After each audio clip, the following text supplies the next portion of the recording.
Well, now the White House put out a new report showing that tariffs are not causing inflation. The chair of the White House Economic Advisors Council, the group behind that report, Steve Miran, joins me now. Steve, great to see you. Thank you for being here.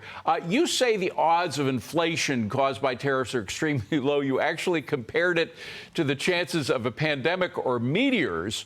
Explain, though, to folks why rising tariffs don't end up being passed on to consumers. Good morning. Thanks for having me. Look, there's no evidence at all of inflation being passed on to consumers. What we did was we looked through the details of the inflation index to look at everything at the component part level and set everything aside into parts that are imported versus parts that are domestically produced.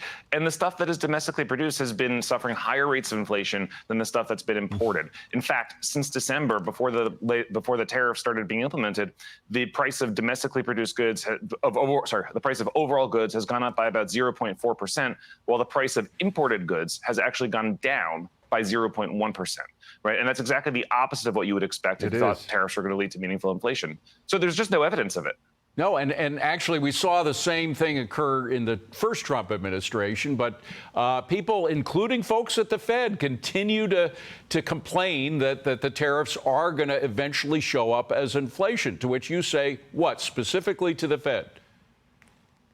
Well, I mean, I think exactly what you just said. We ran this experiment already. We know what happens. We lived through it in 2018, 2019. There was no shortage of Cassandras saying the world was going to end, growth was going to get a terrible hit, inflation was going to skyrocket. And you know what? None of those things happened. There was zero economic evidence of meaningful inflation in the first term from the China tariffs.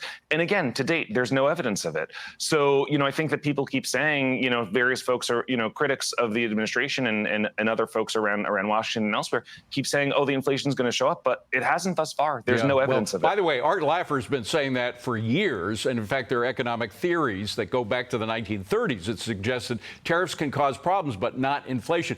Well, now, one problem, though, that I can think of, the president today is suggesting that we may have 200% tariffs on pharmaceuticals, and it's going to take a long time for the domestic production of pharmaceuticals to replace those that are now produced abroad. What do you do in the interim? I mean, how will that 200% tariff interfere with our ability to get pharmaceuticals that cannot be made sufficiently in sufficient numbers now domestically?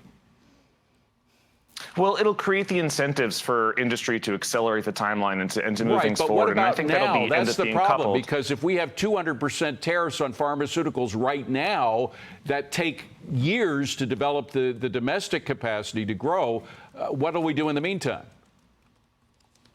Well, what you do in the meantime is you make it easy for industry to invest and to build the facilities they need to do the domestic manufacturing. The president knows that this is a significant health security risk, a significant national security risk, and therefore we need to address it in some way or another.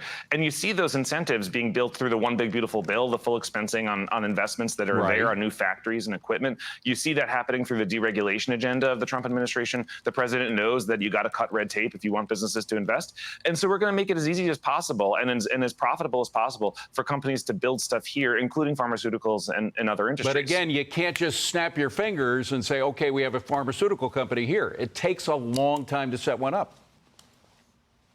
No, absolutely. That's true. But nevertheless, the president knows that as the largest consumer in the world, as the largest consumer market in the world, the United States has all the leverage here. Other countries have no alternative options to selling into the United States.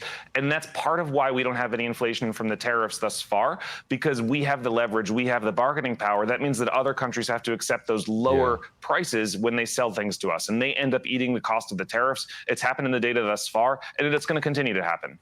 Well, you've been right so far, 100% right. The Fed has been 100% wrong on this issue so far. We'll see how things go coming up. Steve Miran, great to see you. Thank you for discussing this with us. Appreciate it.